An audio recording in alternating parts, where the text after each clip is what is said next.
મિત્રો ધોરણ 12 મનોવિજ્ઞાનનું most IMP question paper સંપૂર્ણ જોઈશું આજે. ત્વચા દ્વારા કેટલા પ્રકારના સંવેદનોનો અનુભવ થાય છે? તો કે 4 ડી ઓપ્શન. બીજો પ્રશ્ન, ધ્યાનની જન્ય તરીકે કોને ઓળખવામાં આવે છે? તો ડી રસ. એક ઉદ્દીપકને મળતા આવતા બીજા ઉદ્દીપકને મળતા સમજવું એટલે શું? તો ઉદ્દીપકનું સામાન્યકરણ. બી ઓપ્શન.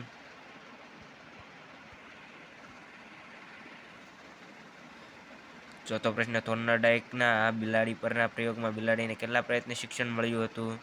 તો બી 24. પાંચમો, પ્રતિભા સંપન્ન બાળકનો બુદ્ધિઆંક કેટલો હોય છે? તો કે 130 થી વધુ હોય છે. છઠ્ઠો પ્રશ્ન, માનસિક વય ગણતી વખતે કસોટીના દરેક સાચા ઉત્તર દીઠ કેટલા માસની માનસિક વય ગણવામાં આવે છે? કે તો 2. સાતમો, મનોવલણ જન્મજાત નહીં પરંતુ કેવા હોય છે? તો કે સંપાદિત હોય છે. આઠમો પ્રશ્ન, માનવીના મનમાં રૂઢ થયેલા ખોટા ખ્યાલને શું કહે છે? તો કે બી પૂર્વગ્રહ. નવમો પ્રશ્ન, આંતરિક સહજ પ્રતિક્રિયા કઈ છે? તો બી રડવું. 10મો પ્રશ્ન, માનવજાતને ભારતની અપ્રતિમ ભેટ કઈ છે? તો એમાં આવશે એ ધ્યાન અને યોગ.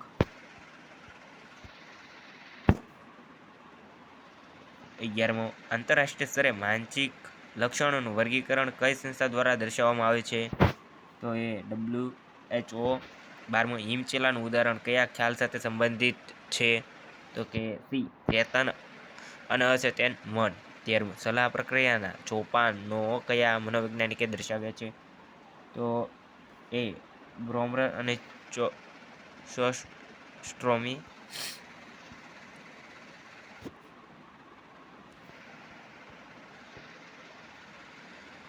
14મો, મહર્ષિ મહેશ યોગી દ્વારા કયા ધ્યાનનો પ્રચાર થયો છે? તો ભાવાતીત. બી ઓપ્શન. 15મો, સંઘની ભાવના શેમાં વધારે જોવા મળે છે? તો ગીચતામાં જોવા મળે છે. 16મો, રેફ્રિજરેટરમાં કયા વાયુનો ઉપયોગ થાય છે? તો બી ફ્લોરોકાર્બનનો ઉપયોગ થાય છે. 17મો, બે અથવા બેથી વધુ વ્યક્તિઓ વચ્ચે મોઢામોઢની વાતચીત એટલે શું? તો સી મુલાકાત. 18મો, જે સાધન દ્વારા વિજ્ઞાપનનો ફેલાવો થાય તેને વિજ્ઞાપનનું શું કહેવાય છે? તો એ માધ્યમ કહેવાય છે. 19મો, બિન શાબ્દિક સંકેતોને પારખવામાં કોણ વધુ કુશળ જોવા મળે છે? તો સ્ત્રીઓ. 20મો, મનોવિજ્ઞાનની એક શાખાને વિધાયક મનોવિજ્ઞાન એવું નામ કોણે આપ્યું? તો માર્ટિન સેલિગમને આપ્યું. વિભાગ બીનું જોઈએ, સંવેદનના કેટલા પ્રકારો છે? પહેલો પ્રશ્ન છે એમાં. તો સંવેદનના 5 પ્રકાર છે: દ્રષ્ટિ સંવેદન, શ્રવણ સંવેદન, ગંધ સંવેદન, સ્વાદ સંવેદન અને સ્પર્શ અથવા ત્વચા સંવેદન. બીજો, પ્રયત્ન અને ભૂલ દ્વારા શિક્ષણનો પ્રયોગ કોણે કર્યો હતો? તો થોર્નડાઇકનો પ્રયોગ પ્રયત્ન અને ભૂલ દ્વારા વિશેનો હતો અને બિલાડી સાથેનો હતો. ત્રીજો, બુદ્ધિઆંકનું સૂત્ર જણાવો. ચોથો છે, મનોવલણને અસર કરતા કોઈ પણ 2 ઘટકો જણાવો. તો કે કુટુંબ અને સામાજિકરણ. પછી છે ભૌતિક સંસાધનો એટલે શું? છઠ્ઠો, મનોજાતીય વિકાસની અવસ્થાને કયા મનોવૈજ્ઞાનિકે દર્શાવી છે? 7મો જોઈએ, સલાહમાં ઓછામાં ઓછા કેટલા માણસો પ્રત્યક્ષ સંપર્કમાં આવે છે? તો સલાહમાં ઓછામાં ઓછા 2 માણસો, સલાહર્થી અને સલાહકાર, પ્રત્યક્ષ સંપર્કમાં આવી છે. 8મો, પર્યાવરણ અંગેનું પ્રતિમાન કોણે દર્શાવ્યું? 9મો જોઈએ, સરળ સંરચનાને બીજા કયા નામથી ઓળખાય છે?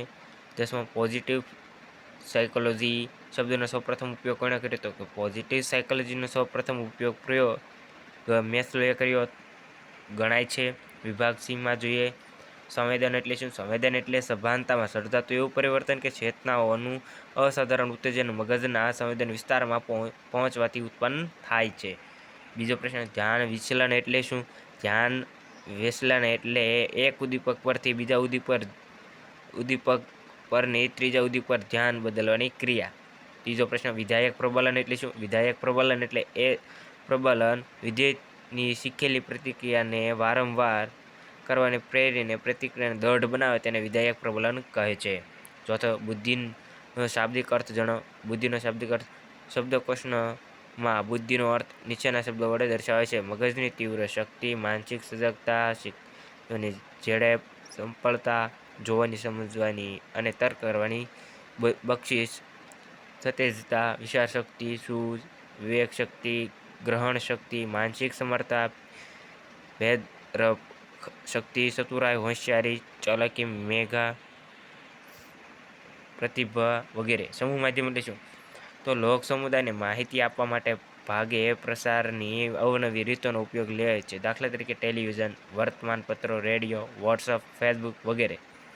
છઠ્ઠો પ્રશ્ન, પૂર્વગ્રહ સંપાદિત છે સમજાવો. પૂર્વગ્રહ સંપાદિત છે: માનવી સામાજિક પ્રાણી હોવાને કારણે આ જીવન સામાજિકકરણની પ્રક્રિયામાંથી પસાર થાય છે અને તે પોતાના અનુભવો, સામાજિક અભિસંધાન અને વ્યાપક સામાજિક વર્તનમાંથી જ પૂર્વગ્રહ ઘડાય છે કે આત્મસાત થાય છે. જે તે સમાજના જે પૂર્વગ્રહો છે તે સમાજના વડીલોમાં હોય છે. તે પૂર્વગ્રહો તે જ સમાજના બાળકોમાં હોતા નથી, પરંતુ ધીમે ધીમે તે બાળકોમાં મોટા થતા જાય છે, તેમ તેની આંતરક્રિયા અને સામાજિકકરણથી પરધર્મ, પરપ્રાંત, પરકોમ કે પરજાત પ્રત્યેના વડીલોના પૂર્વગ્રહ સંપાદિત થાય છે અને તે પ્રમાણે વર્તન કરવા પ્રેરાય છે. સંઘર્ષના પ્રકારો જણાવો. આઠમો, અંતઃસ્ત્રાવી ગ્રંથિની અસમતુલનમાંથી ઉદ્ભવતી વર્તન વિકૃતિઓ જણાવો. અંતઃસ્ત્રાવી ગ્રંથિની અસમતુલન મનોદુર્બળતા અને મનોદૈહિક રોગોનો વગેરે વિકૃતિઓ ઉદ્ભવે છે. ખુલ્લી જગ્યાના નવમો પ્રશ્ન, ખુલ્લી જગ્યામાં ભયમાં દર્શાવેલા 5 પરિસ્થિતિ કઈ કઈ છે? તો કે જાહેર પરિવહનનો ઉપયોગ, ખુલ્લી જગ્યા પહોંચવું, બંધ જગ્યાએ પહોંચવું, લાઇનમાં ઊભું રહેવું અથવા ભીડમાં જવું, ઘરની બહાર એકલા જવું. યોગના 8 અંગોના નામ જણાવો. યમ, નિયમ, આસન, પ્રાણાયામ, પ્રત્યાહાર, ધારણા, ધ્યાન અને સમાધિ. 11મો, સલાહની કોઈ એક વ્યાખ્યા આપો. સલાહની વ્યાખ્યા છે: સલાહ એ વ્યક્તિના મનોવલણ અને વર્તન પર પરિવર્તન કરવામાં તેને સહાયરૂપ થવાના હેતુથી તેની સાથેના સંપર્કોની શ્રેણી છે. 12મો, ગંદકી કેવી રીતે ફેલાય છે તે સમજાવો. જ્યાં ત્યાં થૂકવા અથવા થૂકવું, પાનની પિચકારી મારવી, ખુલ્લામાં નાક સાફ કરવું, ઉલટી કરવી, રસ્તા ઉપર જ નહાવું, વાસણ માંજવા કે ધોવા, ગંદો કચરો જ્યાં ત્યાં નાખવો, પેપર ડીચો નાખવી, શેરડીના કૂચા કે ફળના ચોતરા નાખવા, એક જ જગ્યાએ ખૂબ પાણી ઢોળીને કાદવ કરવો, ઢોરને રખડતા મૂકવા કે રસ્તા પર ચાણ મૂત્ર દ્વારા ગંદકી ફેલાતી હોય છે. સંસ્થાની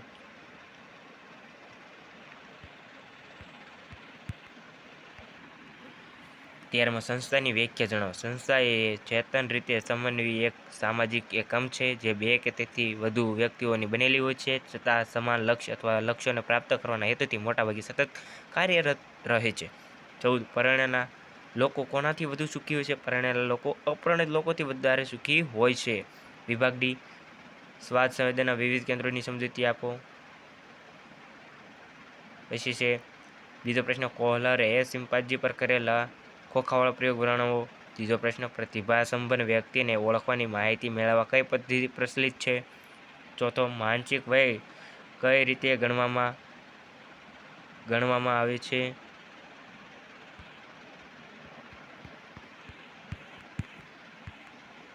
પાંચમો પ્રશ્ન, પૂર્વગ્રહ ઘટાડવામાં સંચાર માધ્યમનું મહત્વ સમજાવો. છઠ્ઠો, મનોવલણ જૂથ વ્યાપી હોય છે સમજાવો. સાતમો, મનોભારના ઉદ્ગમ સ્થાનો તરીકે રોજિંદી મુશ્કેલી સમજાવો. આઠમો, માનસિક સ્વાસ્થ્યનું સ્વરૂપ સમજાવો. 9મો, પ્રાણાયામ વિશે નોંધ લખો. 10મો, મનોપચારમાં આરંભનો તબક્કો એટલે શું સમજાવો. 11મો, માનવ વર્તન પર ઘોંઘાટ અને હવાનું પ્રદૂષણની અસરો વર્ણવો. 12મો, પુનઃઉપયોગ અને ઉર્જા સંરક્ષણની સમજૂતી આપો. 13મો, વ્યવસ્થાપકના મૂળભૂત કાર્યોને દર્શાવવાની કોઈપણ 2ની સમજૂતી આપો. 14મો, લગ્ન અને સુખ વિશે ટૂંકમાં સમજાવો. હવે વિભાગ ઈનું જોઈએ. 5 ગુણનો પ્રશ્ન છે. ધ્યાનના વ્યક્તિલક્ષી નિર્ધારણ ઉદાહરણ સહિત સમજાવવાના છે. તો વ્યક્તિલક્ષી અને વસ્તુલક્ષી છે જેમાં જે પૂછ્યા છે. બીજો છે પ્રત્યક્ષીકરણના સંગઠનના નિયમો સમજાવો. પછી છે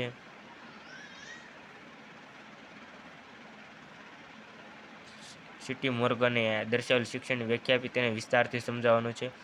પછી ચોથો, પાવલોવે કરેલો શાસ્ત્રીય અભિસંધાનનો પ્રયોગ વર્ણવો. 5મો, ગાર્ડનરનો બહુવિધ બુદ્ધિનો સિદ્ધાંત સમજાવવાનો છે. 6ઠ્ઠો, પર્યાવરણ બચાવના વાર્તાનિક ઉપાયો સમજાવો. તો આજનો વિડીયો એટલો જ. આગળના વિડીયોમાં મળી રહીશું.